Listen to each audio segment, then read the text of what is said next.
महान आचार्य चाणक्य कहते हैं, दोष किसके कुल में नहीं, कौन ऐसा है जिसे दुख ने नहीं सताया, अवगुण किसे प्राप्त नहीं हुए, सदैव सुखी कौन रहता है। यह संसार सुखों का सागर नहीं है। इस संसार में एक भी ऐसा व्यक्ति नहीं है जिसे दुख ना हुआ हो। सभी व्यक्तियों में कुछ ना कुछ दुख, रोग और अवगुण अथवा कुछ ना कुछ बुरी आदतें पाई जाती हैं। इस संसार में एक भी व्यक्ति ऐसा नहीं है जो सदैव सुखी रहता हो। उसे किसी न किसी तरह के संकटों का, दुखों का, रोगों का, बुरी आदतों का सामना करना ही पड़ता है। दुख और सुख तो साथ साथ लगे ही रहते हैं, जैसे रात के बाद दिन और दिन के बाद रात आती है। मनुष्य का आचरण, व्यवहार उसके खानदान को बताता है। भाषण अर्थात उसकी बोली से देश का पता चलता है। विशेष आदर सत्कार से उसके प्रेम भाव का तथा उसके शरीर से भोजन का पता चलता है। मनुष्य के स्वभाव से, उसकी बातचीत से, उसके व्यवहार से और उसके शरीर से कितनी ही बातों का पता बिना परिचय के ही लगाया जा सकता है। जो आदमी शांत और शील स्वभाव का होगा, जिसका आचरण, व्यवहार आदि सहृदय होगा, वह व्यक्ति निश्चित रूप से उच्च कुल का होगा। परंतु जिसका व्यवहार दुष्टता से भरा होगा, वह निश्चय ही नीच खानदान का होगा। इसी प्रकार आदमी की बोलचाल से उसके स्थान का पता चल जाता है कि वह कहाँ का रहने वाला है, क्योंकि उसकी बोली में स्थानीय शब्दों का फुट आ जाता है। आदमी के आदर सत्कार से उसके प्रेम भाव का पता चल जाता है कि वह सच्चा है अथवा झूठा या दिखावटी है।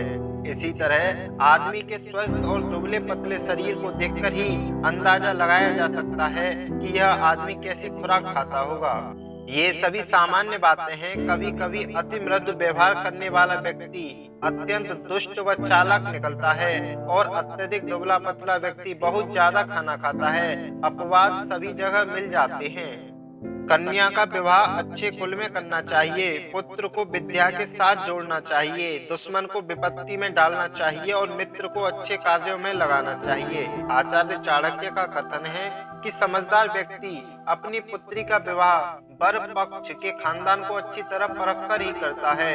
वह अपने पुत्र को अच्छी और उच्च शिक्षा प्रदान करता है या कराता है। शत्रु यदि निकट आ जाए तो उसे विपत्ति में डाल देता है और अपने प्रिय मित्र को वह अच्छे और महत्वपूर्ण कार्यों में लगाता है। दुर्जन और सर्प के सामने आने पर सर्प का वर्ण करना उचित है, ना कि दुर्जन का, क्योंकि सर्प तो एक ही बार डसता है, परंतु दुर्जन व्यक्ति कदम कदम पर बार बार डसता है। आचार्य चाणक्य ने कहा है कि सर्प और दुष्ट व्यक्ति में से यदि किसी का चुनाव करना पड़ जाए तो सर्प का ही चुनाव करना चाहिए, ना कि दुष्ट व्यक्ति का, क्योंकि सांप तो एक ही बार डस कर छोड़ देगा, परंतु दुष्ट व्यक्ति जीवन भर कष्ट पहुंचाता रहेगा। इसका भाव यही है कि सांप तो तभी काटेगा जब उसके ऊपर बेध्यानी में पांव पड़ जाए और उसे आपके द्वारा कष्ट पहुंचे, लेकिन दुष्ट व्यक्ति अपनी आदत के अनुसार बिना कारण के कभी भी कष्ट पहुंचाता रहेगा। इसलिए राजा खानदानी लोगों को ही अपने पास एकत्रित करता है, क्योंकि कुलीन अर्थात अच्छे खानदान वाले लोग प्रारंभ में, मध्य में और अंत में राजा को किसी दशा में भी नहीं त्यागते। भाव यही है कि खानदानी अर्थात कुलीन वंश के लोगों का यह स्वाभाविक गुण होता है कि वे सम विषम स्थितियों में भी राजा का साथ नहीं छोड़ते। राजा के हर सुख दुख में वे सदैव साथ रहते हैं और राजा के प्रति अपनी स्वामी भक्ति को नहीं छोड़ते। कुलीन वंश के लोग किसी भी परिस्थिति में अपनी वफादारी पर कभी आंच नहीं आने देते।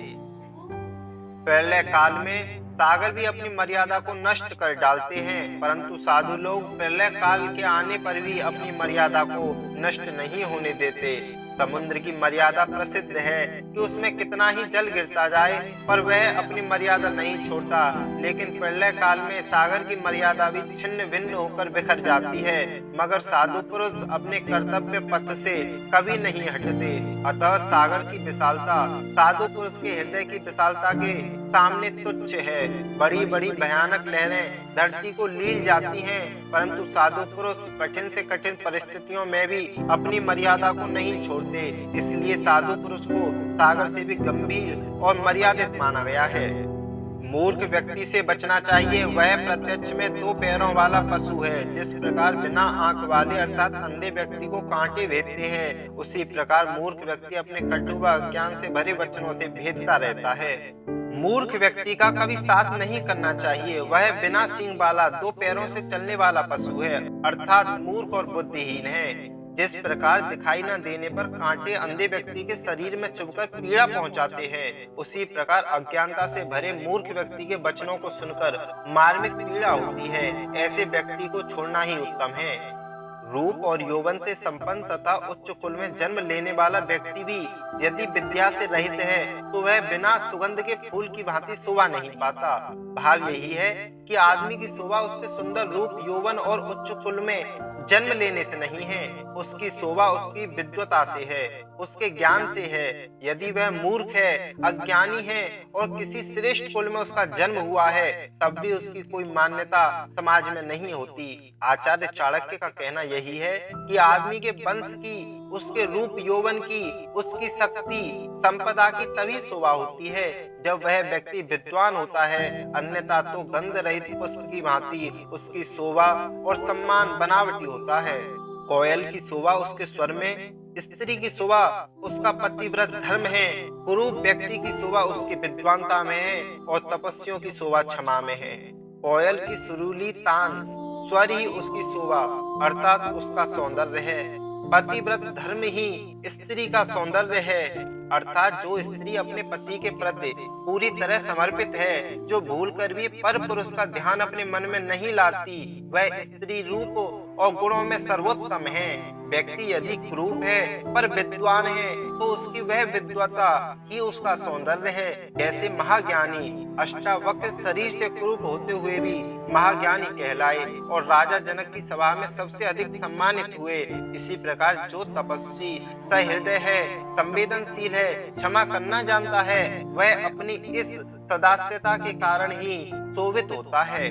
किसी एक व्यक्ति को त्यागने से यदि कुल की रक्षा होती है, तो उस एक को छोड़ देना चाहिए। पूरे गांव की भलाई के लिए कुल को तथा देश की भलाई के लिए गांव को और अपने आत्मसम्मान की रक्षा के लिए सारी पृथ्वी को छोड़ देना चाहिए। आचार्य चाणक्य ने यहाँ एक के सामने अनेकों को महत्व दिया है। उनका कहना है कि यदि एक व्यक्ति के बलिदान से कुल का सम्मान बचता हो, तो उसे बलिदान होने से नहीं रोकना चाहिए। यदि ग्राम की अस्मिता को बचाने के लिए पूरे परिवार का त्याग करना पड़े, तो उसे छोड़ देना चाहिए। और यदि देश के सम्मान की रक्षा के लिए ग्राम को त्यागना पड़े, तो ग्राम का त्याग कर देना चाहिए। प्राय सरहद पर युद्ध छिड़ जाने से सरहद के गांव को खाली करा लिया जाता है। इसके अतिरिक्त आचार्य ने आत्मसम्मान को सर्वोपरि माना है। उद्योग धंधा करने पर निर्धनता नहीं रहती। प्रभु नाम का जप करने वाले का पाप नष्ट हो जाता है।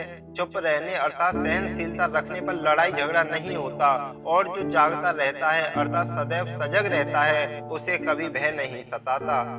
जो व्यक्ति कर्मठ है, परिश्रमी है, उद्योग धंधा करने में आलसी नहीं है, निर्धनता उनके निकट नहीं आती, वे सदैव सुखी और प्रसन्न रहते हैं। परिश्रम द्वारा वे सुख संपत्ति अर्जित करते हैं। जो प्रभु को पूरी तरह समर्पित होकर उसके नाम का निरंतर जाप करते हैं, उसे स्मरण करते रहते हैं, उनके सभी पाप स्वतः ही नष्ट हो जाते हैं। क्रोध अर्थात पलटकर आक्रमण होने से सदैव झगड़ा बढ़ता है। यदि व्यक्ति दूसरे की कटु बात का जवाब न दे और सहनशील बना रहे, तो सामने वाले का क्रोध स्वतः ही नष्ट हो जाता है। झगड़ा बढ़ नहीं पाता। झगड़ा तभी बढ़ता है जब ईंट का जवाब पत्थर से दिया जाता है। जो व्यक्ति जीवन में सावधान रहता है, उसे कभी भय नहीं सताता। भाव यही है कि परिश्रम से समृद्धि आती है, प्रभु स्मरण से पापों का नाश होता है, सहनशीलता से संघर्ष का अंत होता है और सजगता से भय कभी नहीं होता। अति सुंदर होने के कारण सीता का हरण हुआ, अत्यंत अहंकार के कारण रावण मारा गया, अत्यधिक दान के कारण राजा बलि बांधा गया। अतः सभी के लिए अति ठीक नहीं है। अति सर्वथा वर्ज्यते, अति को सदैव छोड़ देना चाहिए। हर चीज की एक सीमा होती है, मर्यादा होती है। सीमा से बाहर जाने पर प्राय नुकसान ही होता है। उदाहरण देते हुए चाणक्य ने बताया कि अनुपम सुंदरी होने के कारण सीता का हरण हुआ और अति अहंकारी होने के कारण रावण का वध हुआ। इसी तरह असुर राज बलि ने दान का वचन देकर वामन को अपना सर्वस्व दान कर दिया। कथा इस प्रकार है। प्रहलाद पुत्र बलि बड़ा दानवीर था। देवता उससे भयभीत रहते थे। विष्णु भगवान ने वामन अंगुल का रूप धारण करके बलि से 3 पग भूमि मांगी। बलि ने हंसकर 3 पग भूमि देने का वचन दे दिया। तब भगवान विष्णु ने 2 पग में 3 लोक नाप लिए और तीसरा पग बलि के सर पर रखकर उसे पाताल भेज दिया। समर्थ को भार कैसा, व्यवसायी के लिए कोई स्थान दूर क्या, विद्वान के लिए विदेश कैसा, मधुर वचन वाले का शत्रु कौन। समर्थ व्यक्ति कोई भी कार्य सहज ही कर लेता है, उसे कोई भी कार्य भार स्वरूप नहीं लगता। व्यवसायी व्यक्ति अपने व्यवसाय के लिए कहीं भी जा सकता है, वह स्थान की दूरी को नहीं अपने लाभ को देखता है। इसी तरह विद्वान व्यक्ति के विदेश में भी लाखों मित्र होते हैं, उसे परदेश में कोई कठिनाई नहीं होती। मधुर वचन बोलने वाला व्यक्ति कभी दूसरों के प्रति ईर्ष्या नहीं रखता, सभी को समान भाव से देखता है, उसका कोई शत्रु नहीं होता, अतः सब उसके मित्र बन जाते हैं। एक ही सुगंधित फूल वाले वृक्ष से जिस प्रकार सारा वन सुगंधित हो जाता है, उसी प्रकार एक सुपुत्र से सारा कुल सुशोभित हो जाता है। अच्छे गुण सभी जगह प्रशंसित होते हैं, उनकी लोक प्रसिद्धि सुगंधित पुष्प की भांति सभी जगह फैल जाती है। किसी कुल का एक सुपुत्र सारे कुल को सम्मानित करा देता है। आग से जलते हुए सूखे वृक्ष से सारा वन जल जाता है, जैसे कि एक कुपुत्र से कुल का नाश हो जाता है। कुल का विनाश करने के लिए एक ही कुपुत्र काफी होता है। ठीक उसी प्रकार जैसे एक जलता हुआ वृक्ष पूरे वन को जलाकर खाक कर देता है, भाव यही है कि सद्गृहस्थ को अपनी संतान पर पूरा ध्यान रखना चाहिए। जिस प्रकार चंद्रमा से रात्रि की शोभा होती है, उसी प्रकार एक सुपुत्र अर्थात साधु प्रकृति वाले पुत्र से आनंदित होता है। किसी परिवार में यदि साधु प्रकृति का विद्वान पुत्र उत्पन्न होता है, तो वह अपनी विद्वता से पूरे परिवार को और समाज को उसी प्रकार से आनंदित कर देता है, जैसे चंद्रमा अपनी शीतल चांदनी से रात्रि को जगमग कर देता है। शोक और दुख देने वाले बहुत से पुत्रों को पैदा करने से क्या लाभ है। कुल को आश्रय देने वाला तो एक ही सबसे अच्छा पुत्र होता है। महाभारत में धृतराष्ट्र के 100 पुत्र थे, पर सभी ने उसे दुख ही पहुंचाया। वे सभी महाभारत युद्ध के कारण बने, जबकि 5 पांडवों ने धर्म के मार्ग पर चलकर विजय श्री प्राप्त की और वंश का नाम सुशोभित किया। यहाँ चाणक्य ने 1000 दुर्गुणों पर एक ही श्रेष्ठता को महत्व दिया है। एक श्रेष्ठ और गुणी पुत्र 100 दुष्ट पुत्रों से अच्छा होता है। दुख देने वाले कई पुत्रों से कुल के नाम को बढ़ाने वाला तथा सहारा देने वाला एक ही पुत्र काफी होता है। पुत्र से 5 वर्ष तक प्यार करना चाहिए, उसके बाद 10 वर्ष तक अर्थात 15 वर्ष की आयु तक उसे दंड आदि देते हुए अच्छे कार्य की ओर लगाना चाहिए। 16वां साल आने पर मित्र जैसा व्यवहार करना चाहिए। संसार में जो कुछ भी भला बुरा है, उसका उसे ज्ञान कराना चाहिए। इस प्रकार एक पिता अपने पुत्र के जीवन को भली भांति संवार सकता है और उसे गलत मार्ग पर बढ़ने से रोक सकता है। देश में भयानक उपद्रव होने पर, शत्रु के आक्रमण के समय, भयानक अकाल के समय, दुष्ट का साथ होने पर जो भाग जाता है वही जीवित रहता है।